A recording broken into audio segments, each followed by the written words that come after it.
बात धरती पर बीज के अंकुरण की है, और बीज यदि पिता है तो मां भी धरती है। बीज यदि पिता है तो मां धरती है। उस धरती पर वह अंकुरण होना है। आज उसी क्षमा, करुणा, ममता, धरती की प्रतिमूर्ति मां की मुझे आपसे बात करनी है, क्योंकि दिन भी आज मां का है। अभी संगीतकार जी भी बहुत देर से गोद भराई के कार्य में मां के भजन सुना रहे थे। बहुत अच्छी बात।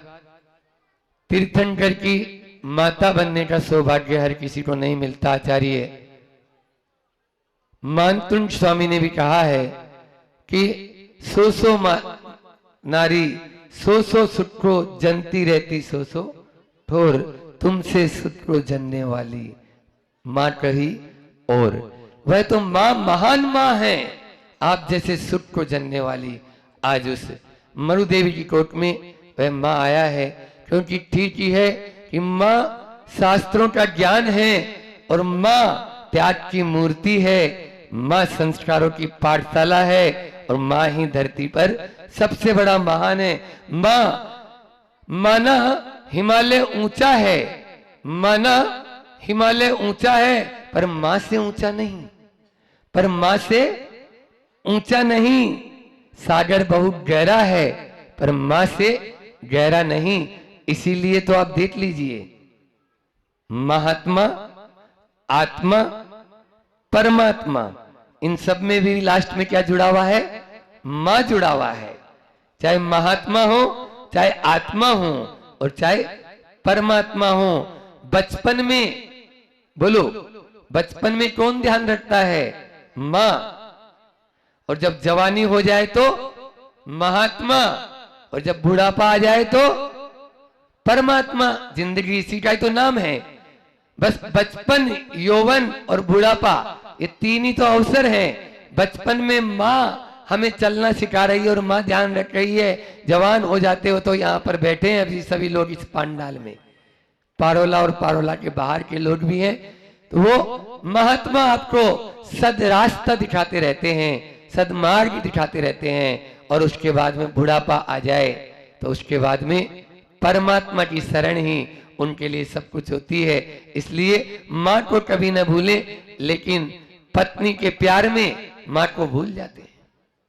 जो 25 साल बाद में आती है, 25 साल बाद में आई, और मां कब आई? बोलो, मां कब आई? मां जन्म पर आई, ये बोल रहे हैं। मैं बोल रहा हूं जन्म से पहले आई। एक एक बोलना, वचन की प्रवृत्ति सोच समझ के करना। क्यों? क्योंकि मालूम है मेरे गर्भ में जो बालक है उस पर कोई दुष्प्रभाव नहीं होना चाहिए। इसीलिए, लेकिन पत्नी के प्यार में उसे मत भूलो। कुछ कहते हैं ना कि पत्नी भगवान का उपहार है, लेकिन मां उपहार में मिली भी भगवान है। पत्नी पसंद की है, पत्नी पसंद की है, लेकिन मां तो वह है जो हमें जन्म से मिली है। पसंद के अंदर में पुण्य से जो मिली आपको मां, उसको ठुकराओ मत, उसको ठुकराओ मत। आज वही आपके सामने रखना चाहता हूं कि जो हाथ लोटा उठाने की क्षमता भी नहीं रख पाते हैं, लेकिन वही आज बुढ़ापे में अपने बेटे और बेटी के लिए आशीष देने के लिए उड़ जाते हैं, आशीष देने के लिए उड़ जाते हैं। ऐसे माता पिता की हमेशा सेवा करो, हमेशा। आप देखिए, आपने यदि अपनी माता पिता की सेवा की तो उसके बाद में वो पुण्य मिलेगा। सारे ग्रह का चक्कर अपना आप ही दूर हो जाएगा। सारे तीर्थ, सारे धाम अलग, और मां का धाम अलग, मां का धाम अलग। मुश्किलें जीवन में तमाम होती है, मां की दुआओं में। मां की दुआएं ले लो, आपके सारे काम होते हैं, आपके सारे काम होते हैं। इसलिए मुश्किलें जीवन में आएगी, मुश्किलों से डरो नहीं, लेकिन माता पिता की दुआएं हमारे ऊपर होनी चाहिए। आज मध्याह्न की बेला में 4G मैंने बोला था, किसी को याद हो? या विस्मरण शक्ति तो हमने बोला था तगड़ी है। बोलो, आगे बता रही हैं। हाँ, 4 जी कौन कौन से बताए थे? सबसे पहले था जानो, जागो, जीतो और जियो। जानो, जागो, जीतो और जियो। अभी मध्याह्न में भी आपको फिर से 4G दे देते हैं, कोई दिक्कत नहीं, ठीक है ना। सबसे पहला है माताजी, क्या है? माताजी। दूसरा पिताजी, और तीसरा बैठे हैं गुरुजी, और अंदर में फिर हम सबके आराध्य देव प्रभु जी। इन 4 के नेटवर्क में रहो, आपका कोई बिगाड़ होने वाला नहीं है। बस इनके आउट ऑफ कवरेज हो गए तो फिर आपका बिगड़ने से कोई बचा नहीं पाएगा। माँ, पिता, गुरु और प्रभु जी, इन 4 जी के आप पास में रहेंगे तो आपका यानी भला होता हुआ चला जाएगा। और यदि इससे आउट ऑफ कवरेज हो गए तो आपकी जीवन ही आउट ऑफ हो जाएगी, आउट ऑफ जीवन हो जाएगा। इसलिए उस जीवन को बचाना चाहते हो तो इन 4 जी के उसमें रहें। प्रभु से अपने लिए कुछ मत मांगो, प्रभु से अपने लिए कुछ मत मांगो, अपने माता पिता के लिए मांगो, क्योंकि आपकी मांग में पूरा संसार रहता है और माता पिता की मांग में केवल अपने बच्चों के लिए प्यार रहता है, अपने बच्चों के लिए रहता है कि बस मेरे बच्चे सुखी हो जाएं। किसी प्रकार बूढ़े बूढ़े भी हो जाते हैं तो भी बस मारो छोरो, मारो बेटो, मारो बेटो। ये बुढ़ापे की लाठी बिल्कुल हिल रही है तो भी उसके प्रति मोह रहता है, उसके प्रति वात्सल्य रहता है, उसके प्रति ममता रहती है। तो ये माँ की महिमा है। महाभारत का वह प्रसंग आप सबको याद है कि एक तरफ कुंती और दूसरी तरफ बोलो गांधारी। पीछे से आवाज तो आ गई, क्या बात है। आंख वाली होने पर भी जो माँ आंखों पर पट्टी बांध ले उसकी जो संतान होगी वो वैसी ही होगी जो आप नाम लेना भी पसंद नहीं करेंगे। आंख वाली होने के बाद में यदि 100 संतान भी है और आंखों पे पट्टी बांध ली है तो उसके बाद में जो संतान होगी वो दुर्योधन जैसी संतान होगी। और यदि पांडव जैसी, युधिष्ठिर जैसी, अर्जुन जैसी, भीम जैसी संतान को उत्पन्न करना है तो फिर कुंती जैसी माँ होनी चाहिए जो वन में भी जाने के लिए तैयार है। संस्कार ऐसे होते हैं, संस्कार तभी आते हैं जब माता का, पिता का अपने ऊपर हाथ होता है। माँ ही मंदिर, माँ ही तीर्थ, माँ पूजन की थाली है। अभी आप लोगों ने पूजन की ना, क्यों? संस्कार दिए गए अभी, गर्भ संस्कार। तो माँ ही मंदिर, माँ ही तीर्थ, माँ पूजन की थाली है। और बिन माँ के जीवन ऐसा जैसे बिन बगिया के माली है। जैसे बिन बगिया के माली है, बगिया तो बहुत सुंदर हो लेकिन माली नहीं हो तो कुछ भी नहीं हो सकता। आज माँ के, हमें माता पिता के उपकारों को याद करने का दिन, गर्भ कल्याण के दिन। कल मैंने कहा था कि वह माँ सबसे पहले उस बालक की रक्षा करे और उस बालक को आने का अवसर दे। अब बालक का ये कर्तव्य बनता है कि वो माता पिता की सेवा करे। यहाँ पर जितने भी बैठे हैं सबके माता पिता हैं, मान लीजिए, जो वृद्ध हो गए वो भी और जो जवान हैं वो भी। तो अपने अपने रात में 12 बजे मान लीजिए माँ की करा आ रही है और आप जाके और थोड़ा सा कमर दबा दिए, थोड़ा सा सहला दिए, माँ के पास 2 मिनट बैठ गए, तो बताओ उस माँ की जो दुआ मिलेगी वो कैसी होगी? उस माँ की जो दुआ मिलेगी वो सारे आशीर्वादों के आगे यानी फीकी है। वो माँ जो कहेगी हर क्षण हर पल आपको याद रखेगी कि हमारा बेटा इस प्रकार से सेवा करता है। लेकिन बहुत सारी चीजें, एक अभी का सत्य उदाहरण बताऊं कि भोपाल में आरएसएस के एक प्रमुख थे और उनका बेटा, संस्कार गुट्टी में पिलाए जाते हैं, उनका बेटा विदेश की एक कंपनी में बहुत ऊंची पोस्ट पर था। कंपनी ने उनको विदेश जाने के लिए कहा कि आपको 1 महीने के लिए विदेश जाना है। उन्होंने कहा कि मैं अभी नहीं जा सकता, मेरी माँ बीमार है, मेरी माँ बीमार है, तो आपको नौकरी से निकाल दिया जाएगा। उसने तुरंत बोला, ये लीजिए रिजाइन लेटर। मेरी माँ से बढ़कर इस संसार में कोई नहीं है। आप नौकरी से क्या, कहीं से भी आप निकाल दो, आपकी नौकरी के पीछे मैं अपनी माँ को नहीं छोड़ सकता। ये होते हैं भारत की संस्कृति, ये होते हैं भारत के संस्कार, अभी की घटना है।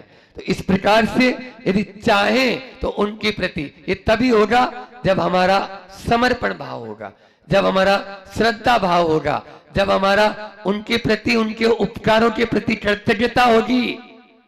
अन्यथा कृतज्ञ बन जाते हैं और कृतज्ञ का कभी उद्धार नहीं हो सकता है। छोटा सा भी उपकार किया जाता है तो उसको कभी भुलाया नहीं जाता। और जिन्होंने बचपन से लेके आज तक हमारा साथ दिया है, उन्होंने जन्म दिया है, उन्होंने जीवन दिया है, उन्होंने संस्कार दिए हैं, उसको कभी भुलाना नहीं। लेकिन क्या करें, बचपन में माँ की गोद गीली रखता था और बुढ़ापा आ जाता है तो माँ की आंखें गीली रखता है, आंखें गीली रखता है। जिस माँ ने 9 महीने पेट में पाला, उसी को फ्लैट में रखने के लिए मजबूर होना पड़ता है। एक बार एक अम्मा मंदिर में बैठी थी, मंदिर में बैठी थी तो पूछ लिया कि क्यों आज भोजन के लिए नहीं जाना क्या? बोले नहीं, आज 31 तारीख है, आज 31 तारीख है। 31 तारीख का भोजन से क्या संबंध है? बोले 2 बेटे हैं, एक ने बोला 15 दिन मेरे यहाँ करना है, दूसरे ने बोला 15 दिन मेरे यहाँ करना है। 31 का महीना आता है तो एक दिन उपवास कर लेती हूं। बोलो ये है या नहीं है आज वर्तमान में स्थिति? वृद्धा आश्रम खुल रहे हैं, क्यों क्यों खुल रहे हैं और क्यों वहां छोड़ा जा रहा है? यदि आज आप अपने माता को, पिता को वृद्धा आश्रम का रास्ता दिखाओगे, कल आपके बेटा बेटी भी होंगे, वह आपको भी ऐसा ही रास्ता दिखाएंगे। उस समय क्या करोगे? उस समय कहां जाओगे? इसलिए कभी भी ये दुष्कृत्य नहीं करना, अंतिम क्षण तक उनके पास में रहना, उनकी सेवा करना और उनके द्वारा जो दुआएं मिलेगी वो दुआएं आपको लाखों करोड़ों अरबों रुपए भी लुटा देंगे तो मिलने वाली नहीं है। ये माता पिता की दुआएं होती है। इसलिए माता पिता की सेवा में हमें कभी भी पीछे नहीं रहना है। समय आप लोगों का बहुत तेज गति से बढ़ता चला जा रहा है। हमें आप देखिए, कोई भी जानवर भी होता है तो वो भी बछड़ा होता है, सबसे पहले माँ ही बोलता है। एक बात और बताऊं आज इस मंच के माध्यम से कि माँ बोलने में शर्म आने लगी है। फिर मम्मी आया था, मम्मी मम्मी मम्मी मम्मी आया हमारे जमाने में, तो अब जो सिखा दिया वही बोलना हम भी शुरू कर दिए थे उस समय तो। लेकिन अब समझ में आता है कि माँ और मम्मी में कितना अंतर है। और माँ और मम्मी तो गए, अब क्या आ गया? आप ही लोग बोल रहे हो, हम तो बोल ही नहीं रहे, इसलिए बोल रहा हूं ना, मेरे से ज्यादा तो आप लोग जानते हो। हाँ, मॉम आ गया। बताओ ये क्या है? ये क्या भारत की? और उधर पिताजी का नाम में क्या हो गया? पहले बापूजी या पिताजी बोलते थे, फिर पापा आए, फिर पापा के बाद में डैडी आए, और डैडी में भी मात्रा हटा दी। कौन इतना बोले? पुरुषार्थ। तो डैड आ गया। बोलो, अब डैड बोलते हैं डैड, हमने अपने मुख से कई बार सुन लिया है। ऐसे में अपने भारत के संस्कार जीवित नहीं रहेंगे। हमें आज इस संकल्प के साथ में यहां से उठना है कि हमारी जो भारतीय संस्कृति की जो संस्कार हैं उनको कभी नहीं छोड़ना है। आप देखिए, माताओं के लिए जो वेशभूषा बनाई गई कितना अच्छा, जो सलवार सूट के अंदर रहती हैं, चाहे भले ही ससुर जी के सामने भी पहनना शुरू हो गया। थोड़ा सा इसके ऊपर भी ले लूं, मैं ऑब्जेक्शन नहीं कर रहा हूं क्योंकि आपकी अपनी चॉइस है और आप स्वतंत्र अधिकार है। भारत में कानून बनाया गया है कि हम सब अपने अपनी आत्मा के स्वतंत्र जिम्मेदार हैं। तो महाराज जी क्यों बोल रहे हैं? लेकिन फिर भी साड़ी में जो एक दृष्टि झलकेगी वो क्या सूट में झलकती है? देखने वाले की भी और दिखाने वाले की भी। बोलो, जो सामने है उसमें भी जो माँ का आंचल है, जो माँ की ममता है। कल भी मैंने कहा था कि माँ का आंचल जींस पहनने वाली माताएं कहां से लाएगी, वो ला ही नहीं पाएगी ना। इसलिए ये टी शर्ट और जीन्स आ गई, बरमूडा टाइप पहन लेते हैं नीचे। तो वो हमने तो अपनी माँ को कभी नहीं देखा भैया, हम भी इतने बड़े हुए हैं, वो बहुत अच्छे एजुकेटेड, दोनों जने पढ़े लिखे हैं, ऐसे नहीं है कि कोई दोनों ऐसे अंगूठा छाप है, लेकिन फिर भी कभी भी घर के अंदर आज तक कभी नहीं। तो जो वेशभूषाएं बनाई गई उनको अपने लिए उपयोग करें ना, तभी तो हमारा यह गर्भ कल्याणक मनाना सार्थक होगा। पहले सिर ढाक कर रखते थे, मर्यादाओं में रहते थे, मर्यादा जहां पर टूटी वहीं पर सब कुछ समाप्त। मर्यादा तोड़ी, मर्यादा पुरुषोत्तम राम ने तो रामायण की रचना काय के लिए, अरे थोड़ा सा वो ये विचार करते कि सोने का हिरण होता है क्या, इतनी सी मर्यादा में रह जाते, सीता लक्ष्मण रेखा का उल्लंघन नहीं करती, बोलो लक्ष्मण मर्यादा नहीं तोड़ते, नहीं जाते, तो काय के लिए ये कुछ भी नहीं होता। लेकिन इस सारी की सारी रामायण इसी प्रकार से रची है। इसलिए मर्यादाओं को मत तोड़ो। मर्यादा का एक उदाहरण सुनाकर अपनी वाणी को विराम देता हूं कि एक बार छत पर सास थी और बहू थी। सुधा सागर जी महाराज के मुझसे सुना था हमने, जब हम 10वीं क्लास में पढ़ते थे, जयपुर में चातुर्मास चल रहा था उस समय, तो वो याद आ गया। सास थी और बहू थी, दोनों के सिर पे पल्लू नहीं था, दोनों के सिर पे, क्या महाराज जी आप भी अब कौन सी शताब्दी चल रही है, 21वीं शताब्दी में जी रहे हो और आप वापस 18वीं शताब्दी में पहुंचना चाहते हो।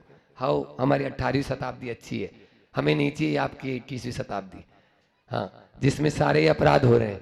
तो दोनों के सिर पे पल्लू नहीं था, इतने में बेटे को कोई काम था, बेटा ऊपर आया, सर्दी का मौसम था, धूप में बैठे थे, कुछ बीन रहे थे, बेटा ऊपर आया, देखते ही बहू ने थोड़ा सा तुरंत अपने सिर पर पल्लू लिया और पल्लू लेके हो गई। अब 3 व्यक्ति हैं ऊपर, कौन कौन, माँ है और बहू है और बेटा है। माँ ने सोचा बहू से कुछ बोलना होगा या काम होगा, तो माँ धीरे से उठी और चुपचाप, पहले तो मर्यादा ऐसी होती थी, अब आजकल कुछ नहीं है, तो वो नीचे उतर गई माँ।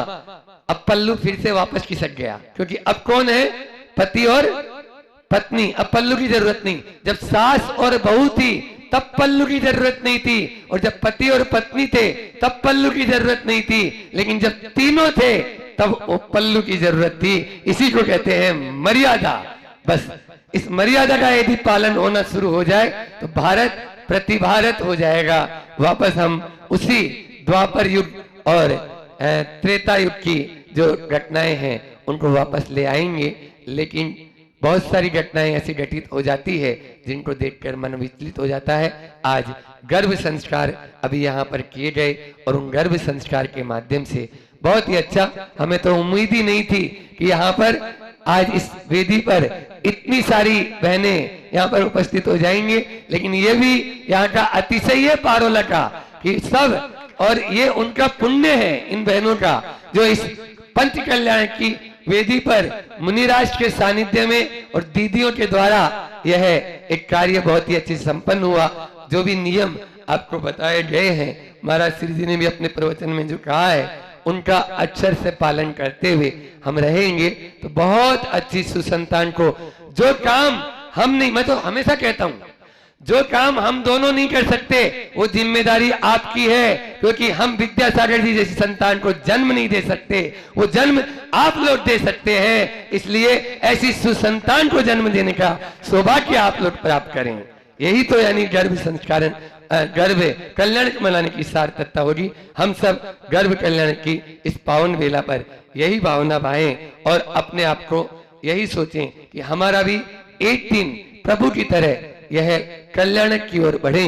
बोली अहिंसा परमो धर्म की आचार्य गुरुवर विद्यासागर जी महामुनिराज की। बात संस्कारों की चल रही है, बात सत्संतान की चल रही है। और तो प्रारंभ यहीं से किया था कि हमें धार्मिक, मार्मिक, तात्विक, बौद्धिक, मानसिक और सामाजिक, आत्मिक, स्वाभाविक, सात्विक और वैनिक स्तर पर अगर अपनी संतान को ऊंचा उठाना है तो उसके ऊंचा उठाने के लिए 9 बातें मैंने करी थी। सबसे पहले प्रभु के गीत गाने होंगे, प्रभु से प्रीत करनी होगी, प्रभु की सीख माननी होगी, प्रभु की बोली पढ़नी होगी, प्रभु की झोली भरनी पड़ेगी, प्रभु की डेली चढ़नी होगी, और प्रभु की मूर्ति बनना होगा, और प्रभु की धूरी बनना होगा, और प्रभु की रट लगाना होगा। ये बात मैंने करी थी, शॉर्ट एंड स्वीट में थोड़ा सा इसका कर देता हूँ। प्रभु के गीत से तात्पर्य जितनी आप शांति भक्ति आचार्य भगवान ने हिंदी में लिखी है, आप लोग उतना बहुत भाव भक्ति से वो पढ़ते चले जाएंगे तो ये मान के चलना उससे संतान की प्राप्ति होगी। और भक्तामर का पाठ आपके लिए बोला था कि आध्यात्मिक और अपनी अंतरंग की शक्ति को बढ़ाने के लिए क्या करना है, हम जितनी भक्ति जितने पाठ कर सकते हैं, मेरी भावना, 12 भावना और आलोचना पाठ, स्वयं की आलोचना, समाधि भक्ति और साथ साथ में 5 स्तोत्र बदल बदल कर और सहस नाम का पाठ, ऐसे प्रभु के गीत गाने होंगे। तब सत्संस्कार सुसंस्कारवान वो संतान जन्म लेगी। प्रभु से प्रीत करनी होगी, तो प्रभु से प्रीत के लिए हमने आप लोगों से कहा था कि प्रतिदिन कोई भी दिन चूकना नहीं चाहिए। अभिषेक और शांति धारा आपको देखना है, गंधोदक लगाना है, टीका जो होता है उसका एक अलग महत्व होता है, वो टीका भी लगाना है। और अगर पुण्य हो तो जो आपके पतिदेव है वो अगर अभिषेक शांति धारा दिखाएं और वो कराएं तो सबसे अति उत्तम, बहुत अच्छा श्रेष्ठ मानेंगे। और प्रभु के कल्याणकों को बहुत भक्ति भाव से बनाना, उन कल्याणकों में उनकी विशेष तौर से उनका अर्घ चढ़ाना, उनकी पूजन हो जाए तो और अच्छा है। और शांति विधान अगर जितने ज्यादा कर सको, या और कोई विधान, भक्तामर विधान जितने ज्यादा कर सको, लेकिन बहुमूल्य सामग्री को सजाकर ऐसे आपको विधान करना है, पूजन की द्रव्य सामग्री को सजाकर आपको ध्यान करना, विधान करना है, पूजन करना है। और हो सके तो एक सिद्ध चक्र विधान हो जाए तो उत्तम। आप दोनों करो तो ठीक, और सब परिवार के साथ करो तो बहुत ज्यादा ठीक हो जाएगा। सबको मिलाकर और ठाट बाट से अगर सिद्ध चक्र विधान हो जाए तो और अच्छी बात है। और ये बात करी थी कि मंदिर की देखरेख करना है, जैसे घर की देखरेख करते हो ऐसे मंदिर की देखरेख करोगे तो और अच्छा है। मूल नायक भगवान के 8 दिन अलग अलग द्रव्य से, कभी कभी आपको श्रीफल से, कभी गोले से, कभी अखरोट से, तो कभी बादाम से, तो कभी काजू से, एक थाली भर भर के आपको बहुत अच्छे से भगवान का अर्घ चढ़ाना है, क्योंकि हमारे मूल नायक भगवान है, उनकी हम विनय करेंगे तो निश्चित तौर से हमारा सब कुछ कार्य अच्छा होता चलेगा। तो प्रभु की सीख माननी होगी। तो प्रभु के सीख में सुबह का फिर कह रहा हूं, आज भी अभी नए लोग बैठे हैं, ये बात ध्यान रखना कि जब गर्भस्थ बालक जब हमारे गर्भ में आ जाए तो उसके बाद कायोत्सर पूर्वक ब्रह्मचर्य व्रत का पालन करना, अन्यथा आपकी गलती के कारण वो जो गर्भस्थ बालक है वो क्या होगा, विक्षिप्त होगा। वो क्या होगा, वो बोल नहीं पाएगा। वो क्या होगा, वो सुन नहीं पाएगा। तो जब गर्भस्थ बालक हो तब कायोत्सर पूर्वक त्याग होना चाहिए। ये डॉक्टरों की रिपोर्ट है, और मैंने बहुत सालों से लोगों जिनके ऐसे बच्चे हुए उनसे भी आपको सुबह बताया था, चर्चा करी थी।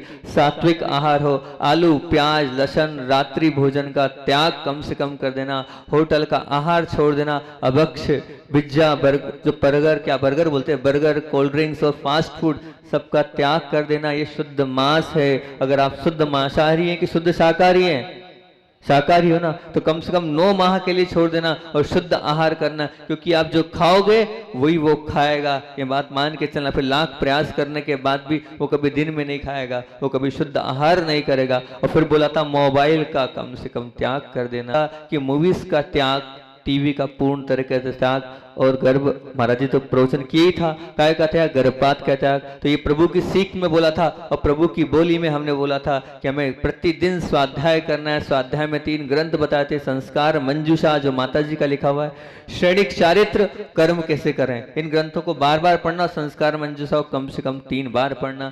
जिनवाणी जमाने का काम, कवर चढ़ाने का काम, जिनवाणी सजाने का काम, जिनवाणी में से चावल निकालने का काम, जितनी ज्यादा जिनवाणी की आप सेवा कर सकते हो करना, इससे बहुत अच्छा रहेगा। सुंदर सुंदर पलासने बनाना जिनवाणी के लिए बहुत अच्छा रहेगा। पाठशाला पढ़ाने का काम, भागों का अध्ययन करने का काम, और प्रतिदिन अभी तक नहीं किया तो आज से नहीं, मेरा एक कारिका एक गाथा हमें याद करना है। आपको याद करना है एक गाथा कारिका, और तत्वार्थ सूत्र का पाठ भाव सहित हो जाए तो बहुत अच्छी बात है। भले एक सूत्र पढ़ना, लेकिन भाव पूर्वक तत्वार्थ सूत्र का वो पाठ पढ़ना। ये होगी प्रभु की बोली माननी होगी, प्रभु की झोली भरनी होगी। मतलब क्या, जितना आप दान कर सकते हो भाव पूर्वक, और जिसमें आहार दान सर्वश्रेष्ठ दान है, वो सबसे उत्तम दान है, क्योंकि वो सीधे सीधे लग रहा है आपने दान दिया, क्या पता लगा नहीं लगा, लेकिन आहार दान तो तुरंत दिया और साधु को लग गया। तो आहार दान देना है आपको। और क्या प्रति माह एक शास्त्र, जहां लगता है गुरु को नहीं तो प्रभु के चरणों में समर्पित करना है। गौशालाओं को जाकर क्या गोघास देना है आपको। माह में जो गरीब लोग हैं उनको भोजन कराना है। 9 माह में एक बार अनाथालय के चक्कर काट आना,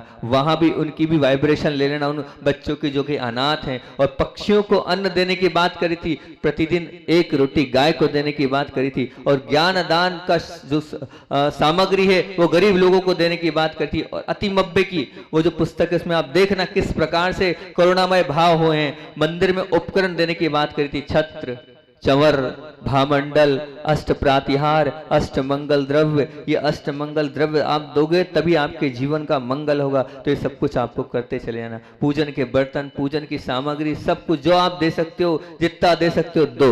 यहाँ तक आपकी बात हुई थी। और फिर उसके बाद एक हमने तरीका बताया था दान देने का। शुक्ल पक्ष से प्रारंभ करो, 10-10 रुपए बढ़ाते या 100-100 रुपए बढ़ाते हुए कितना करना है, कृष्ण पक्ष में उसको घटाते जाओ। ये दान की प्रक्रिया बताई थी। अब 2-3 चीज रह गई थी और आगे की 2-3 चीजों की बात करते हैं। तो जन्म की गिफ्ट आप सब बांटते हैं। हमने सुना है कि जब जन्म होता है तो जन्म की बधाइयां होती है, जन्म की बधाइयां होती है, जन्म की गिफ्ट बांटी जाती है। तो हम आपसे यही कहेंगे कि जन्म की गिफ्ट में कोई भी ऐसी वस्तु मत बांटना जो पाप वर्धक हो, जो क्या हो, पाप वर्धक हो। धर्म को प्रोत्साहित करने वाली वस्तु को ही बांटना। हो सके तो सुंदर सुंदर आपको तरीका दे रहा हूं, आपका शुद्ध धर्म ध्यान हो जाएगा। शुद्ध धर्म ध्यान ये कि सूत की माला बनती है, माला बनाना सीख लेना। सूत की माला होती, उस सूत की माला को बनाकर गिफ्ट बांटना ही है। तो अपने बच्चे के जन्म के उपलक्ष्य में अभी वो मालाएं बनाओ और वो गिफ्ट करना।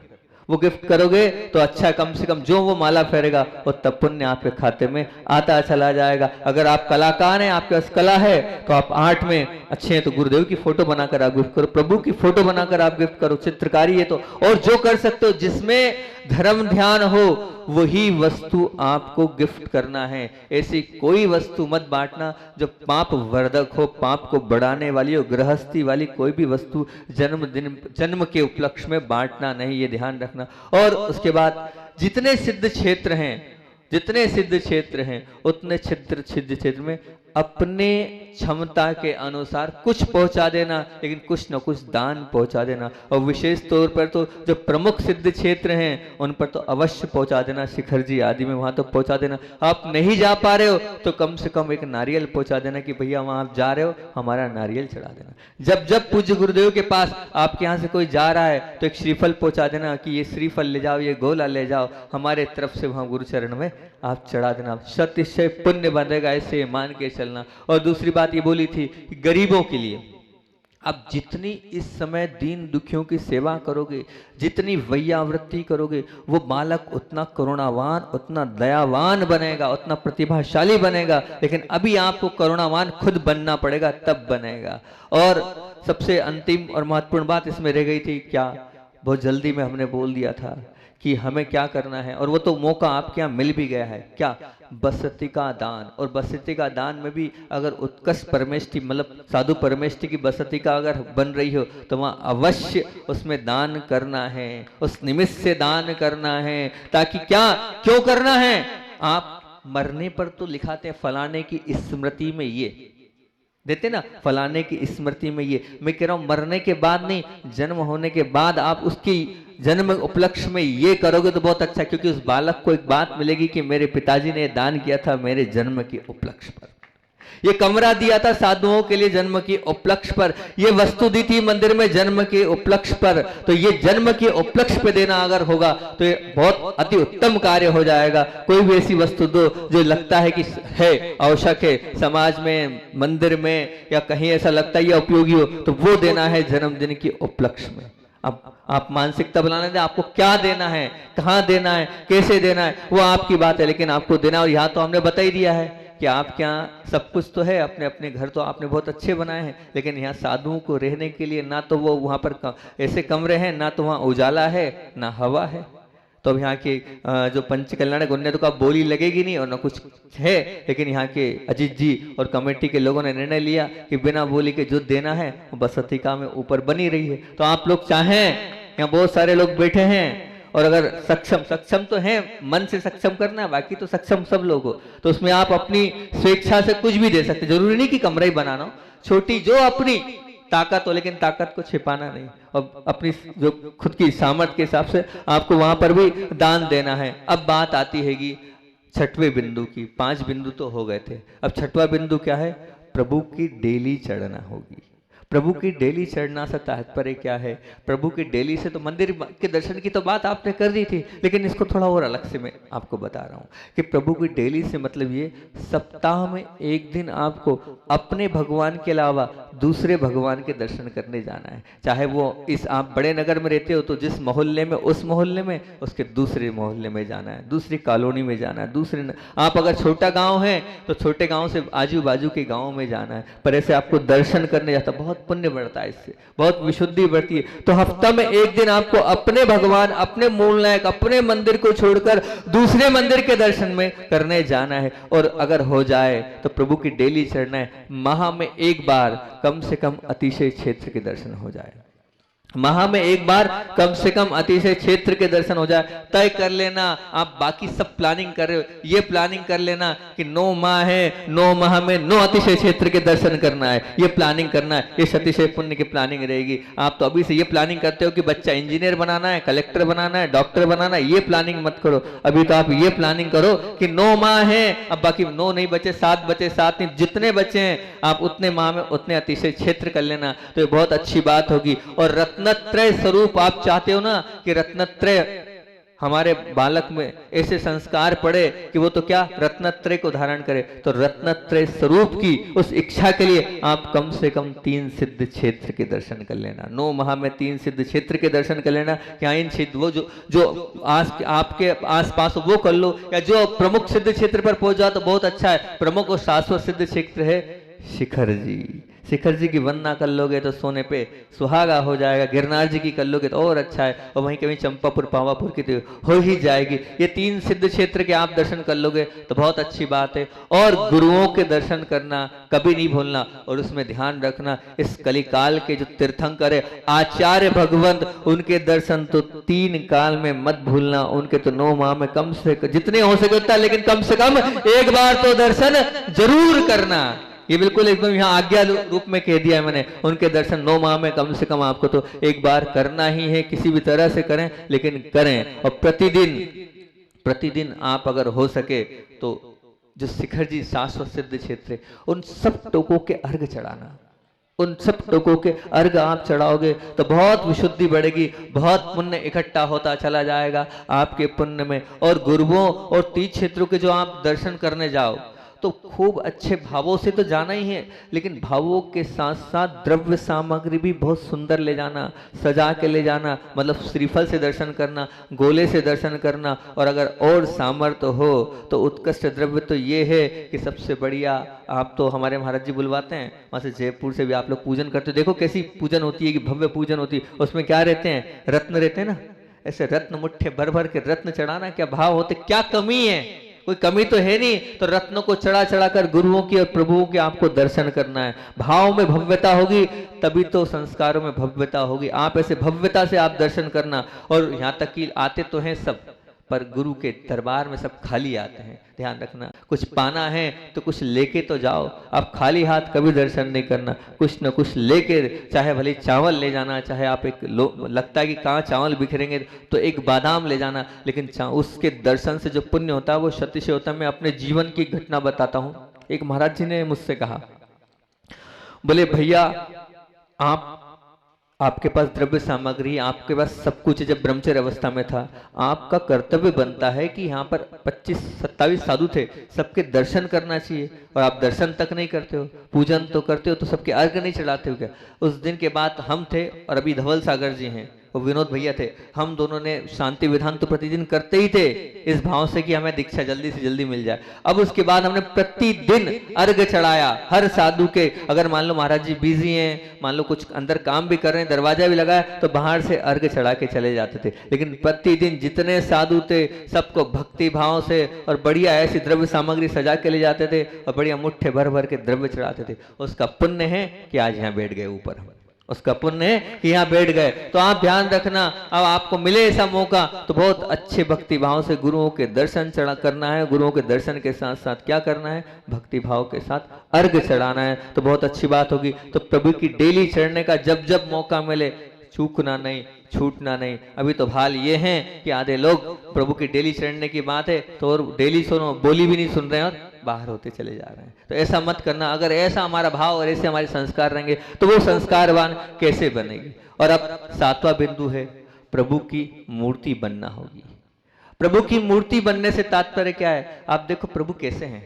देखा अपने आदिनाथ भगवान को अभी जो बन के आपके आए हैं, किसी प्रसन्न मुद्रा है, कैसे खिलखिलाते हुए उनका चेहरा दिख रहा है। उनको देख के लगता है हाँ ऐसी प्रसन्न मुद्रा आपको जीवन पर्यंत रखना है। नहीं रख पाएंगे महाराज जी, कम से कम वो 9 माह तो आप ऐसी प्रसन्न मुद्रा बनाए रखना। हर परिस्थिति में, हर कठिन परिस्थिति में आपकी वो प्रसन्नता समाप्त नहीं होना चाहिए। कुछ भी हो जाए पर वो प्रसन्नता पर डाका नहीं डालना। आप वो प्रसन्नता आपकी सदैव बनी रहेगी। तो बहुत अच्छी बात है, ध्यान रखना।